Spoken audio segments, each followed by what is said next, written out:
Liif araarri waaqayyoo hunda keessaniif baay'atu har'a raajii dirribaa wajjiniin argamna mee haasaa tokko liingoonaa nagaan siif baay'atu. Ameen siniif illee nagaan baay'atu. Hanga har'aatti yeroo dheeraa tajaajilteetta. Wangeelaanis raajummaadhaanis bara tajaajilte kana keessatti mee Yesuus Kiristoosiin akkamitti hubatte waa'ee Yesuus Kiristoos hammamsii gale? Yesuus Kiristoos karaadhaa, dhugaadhaa, jireenya. Ameen.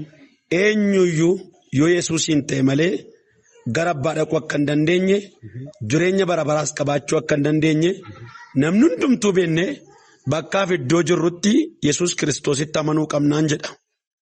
Gooftaan si eebbisu.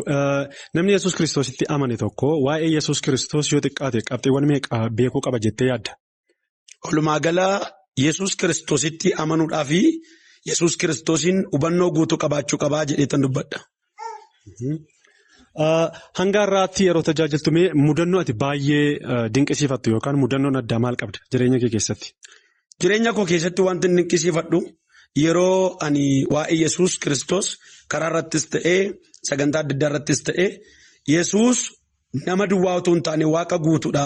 Yeroo lafarra deddeebi'aa ture nama guutuu waaqa guutuu. Erga ol ba'ee garuu inni waaqa guutuudha.